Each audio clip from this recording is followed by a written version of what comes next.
애들아 안녕. 오늘은 자본주의의 아버지라고 불리는 애덤 스미스 이야기로 시작해볼게. 애덤 스미스 하면 뭐가 제일 먼저 떠올라? 보이지 않는 손, 자유시장, 정부는 너무 개입하지 말아야 한다는 작은 정부. 그래 맞아. 애덤 스미스 하면 보통 이런 장면이 먼저 떠오를 거야. 보이지 않는 손이 작동하고 시장은 스스로 균형을 찾아가고 사람들은 각자 자기 이익을 줬지만 결국 사회 전체도 잘 돌아간다는 그림. 한 번쯤은 어디선가 다 들어봤고 그래서 우리도 꽤 익숙하게 받아들이는 이야기지. 그래서 우리는 자연스럽게 이렇게 믿게 돼. 시장은 기본적으로 잘 굴러가고 나는 내 몫만 열심히 하면 된다고. 근데 여기서 한 번쯤은 멈춰서 생각해 볼 필요가 있어. 애덤 스미스가 정말 그 장면 하나만 남기고 싶어서 이 이야기를 했을까? 사실 애덤 스미스는 시장을 그렇게 단순하게 보지 않았어. 그는 시장이 언제 잘 작동하는지보다 언제 흔들리고 어디서부터 어긋나기 시작하는지를 더 오래 바라본 사람이었거든. 특히 힘이 한쪽으로 몰릴 때, 경쟁이 사라질 때, 정보가 불균형해질 때를 아주 예민하게 경계했어. 애덤 스미스는 상인이나 기업가를 무조건 믿지 않았고 이익이 걸리면 언제든지 규칙을 자기들한테 유리하게 바꾸려 한다고 봤어. 그래서 그의 생각 속에는 자유시장 이야기만큼이나 독점과 담합에 대한 경고가 계속 등장해. 우리가 흔히 떠올리는 그 낙관적인 장면은 사실 그의 생각 전부가 아니었던 거야. 애덤 스미스가 끝까지 붙잡고 있던 건 이 질문이었어. 시장이 제대로 돌아가려면 무엇이 먼저 지켜져야 할까? 경쟁은 정말 살아있는지, 힘은 너무 한쪽으로 쏠려 있지 않은지, 누군가는 조용히 밀려나고 있지는 않은지. 이 질문을 멈추는 순간 보이지 않는 손은 균형을 만드는 손이 아니라 쏠림을 키우는 손이 된다고 그는 봤어. 그래서 이 이야기는 옛날 경제 이야기가 아니라 지금 우리가 사는 시장을 다시 보게 만드는 이야기야. 그리고 이 이야기가 나는 이 흐름 속에서 어떤 선택을 하고 있는 존재일까? 라는 질문을 잠깐이라도 남겼다면 그걸로 충분해. 구독과 좋아요 고마워. 더 좋은 이야기로 또 보자. 애들아 안녕. 오늘은 숫자가 왜 예전처럼 믿을 수 없게 됐는지에 대한 이야기야. 요즘 코스피도 오르고 집값도 오르고 뉴스만 보면 다 잘 되는 것처럼 보이지? 겉으로 보면 숫자는 분명히 올라가 있어. 근데 숫자가 오른다는 게 진짜로 가치가 늘어났다는 뜻일까? 예를 하나 떠올려보자. 예전엔 100만원으로 금 20g을 살 수 있었지만 지금은 같은 100만원으로 금 5g도 못 사. 이 변화는 무엇을 말해주는 걸까? 지난 40년은 꽤 특이한 환경이었어. 미국 기업들은 공장을 중국에 지었고 중국은 인건비가 싸고 물량을 빠르게 만들어낼 수 있었지. 베트남도 비슷했고 기준은 단순했어. 어디가 제일 저렴해? 정치나 관계는 그때까진 크게 중요하지 않았어. 근데 요즘은 질문이 바뀌었어. 중국에서 만들면 싸긴 한데 계속 거래해도 괜찮을까? 실제로 미국은 중국에 관세를 매기며 생산 거점을 자국으로 돌리기 시작했어. 그 결과 기업들은 중국 대신 미국으로 가는 흐름이 생긴 거야. 삼성은 미국 텍사스에 공장을 짓고 TSMC도 미국 애리조나에 공장을 세웠지. 문제는 여기서야. 미국에서 만들면 인건비도 높고 규제도 많고 환경 기준도 훨씬 까다로워. 그럼 물건값은 어떻게 될까? 내려가기보단 버티거나 오를 가능성이 크겠지. 원자재도 예전처럼 아무 나라에서나 사오지 못할 거야. 미국은 미국 편 국가에서, 중국은 중국 편 국가에서 조달하려고 할 거야. 이제는 가격이 아니라 같은 편이냐가 먼저가 된 거야. 여기서 또 하나 생각해볼 질문이 남아. 지금이 잠깐의 흔들림인지 아니면 규칙이 바뀌는 시기인지. 과거를 보면 이런 변동기엔 순위가 자주 바뀌었어. 98년 IMF도 그랬고 2008년 리먼 사태도 그랬지. 위기는 늘 무너지는 쪽과 새로 올라오는 쪽을 동시에 만들었어. 그래서 마지막으로 이 질문을 남겨보고 싶어. 지금 나는 그냥 버티고 있을까? 아니면 흐름을 관찰하고 있을까? 정답은 없어도 도움이 되는 태도는 있어.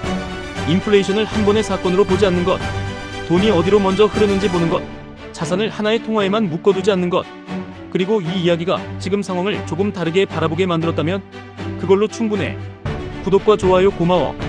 영상을 만드는데 큰 힘이 돼. 더 좋은 이야기로 또 보자. 애들아 안녕. 오늘은 왜 괴물과 싸우는 사람이 자기 자신을 먼저 의심해야 하는지에 대한 이야기를 해볼게.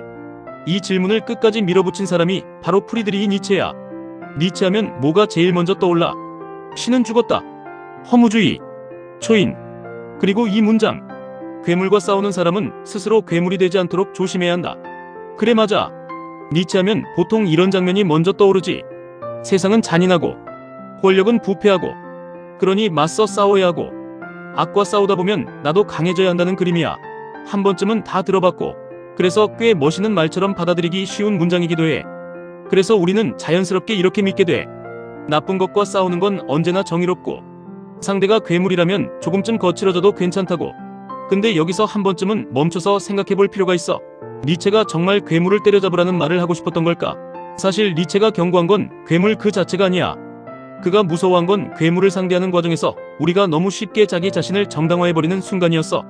분노를 정의라고 부르고 복수를 사명이라고 부르고 폭력을 필요하기라고 말하는 순간 말이야. 니체는 괴물과 싸우는 사람일수록 자기 안을 더 자주 점검해야 한다고 봤어. 왜냐하면 괴물은 전염되듯 밖에서 안으로 들어오기 때문이야. 그래서 이어지는 말이 있어. 오랫동안 시면을 들여다보면 시면 또한 너를 들여다본다.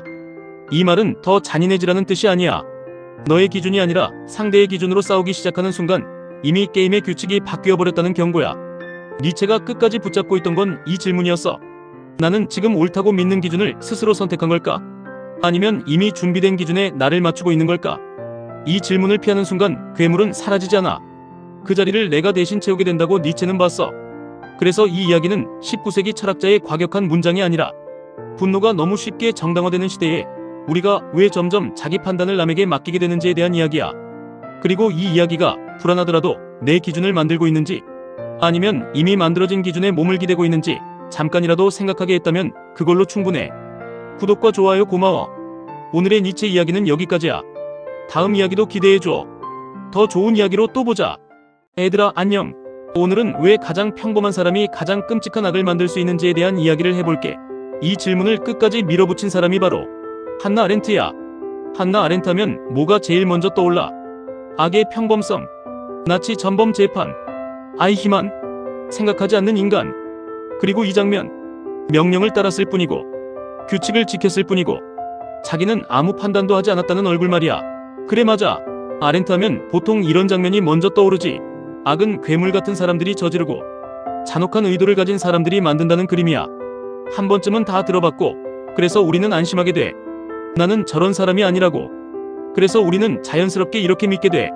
악은 특별한 사람의 문제이고 나는 그저 내 역할만 잘하면 된다고. 근데 여기서 한 번쯤은 멈춰서 생각해 볼 필요가 있어. 아렌트가 정말 악을 가볍게 보려 했던 걸까? 사실 아렌트가 무서워한 건 악의 크기가 아니야. 그가 두려워한 건 생각하지 않음이었어. 명령을 의심하지 않는 태도, 규칙을 기준으로 삼는 습관, 판단을 미루는 선택 말이야. 아렌트가 본 아이히만은 괴물이 아니었어. 그는 평범했고 성실했고 자기 일에 충실한 사람이었지. 문제는 그가 생각하지 않았다는 거야.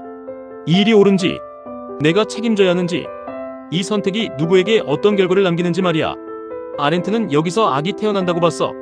잔혹한 의지에서가 아니라 판단을 멈춘 순간에서. 그래서 그가 말한 악의 평범성은 악이 사소하다는 뜻이 아니야. 생각하지 않으면 누구나 그 자리에 설 수 있다는 경고야. 한나 아렌트가 끝까지 붙잡고 있던 건 이 질문이었어.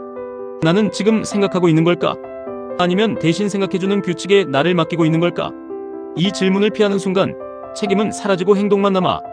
그래서 이 이야기는 전범재판의 기록이 아니라 조직과 시스템 속에서 살아가는 우리가 왜 쉽게 무책임해지는지에 대한 이야기야. 그리고 이 이야기가 내가 따르고 있는 규칙이 정말 내 판단을 거친 것인지 아니면 생각하지 않아도 되는 핑계였는지 잠깐이라도 돌아보게 했다면 그걸로 충분해. 구독과 좋아요 고마워. 더 좋은 이야기로 또 보자. 얘들아 안녕. 오늘은 주차 위반을 정당화할 수 있는지에 대한 이야기야. 이 질문을 끝까지 밀어붙인 사람이 바로 임마누엘 칸트야. 칸트 하면 뭐가 제일 먼저 떠올라? 의무, 도덕법칙, 가언명령이 아닌 보편적 원리의 정언명령. 그리고 이 문장, 내 행위의 준칙이 언제나 동시에 보편적 법칙이 될 수 있도록 행위하라. 그래 맞아. 칸트를 떠올리면 보통 이런 장면이 먼저 떠오르지. 사정은 배제되고 예외는 없고 규칙은 누구에게나 같은 얼굴로 적용되는 모습 말이야. 그래서 그 장면이 꽤 단단하게 느껴져. 흔들리지 않는 기준을 가진 사람처럼 보이거든. 그래서 우리는 자연스럽게 이렇게 믿게 돼. 도덕은 상황을 보지 않는 거고 규칙은 딱딱해야 지켜진다고. 근데 여기서 멈춰보자. 칸트가 정말로 하고 싶었던 말이 그거였을까? 사실 그가 경고한 대상은 주차 위반이라는 행동이 아니야. 선택의 순간마다 기준을 자기에게 유리하게 바꾸는 태도였어.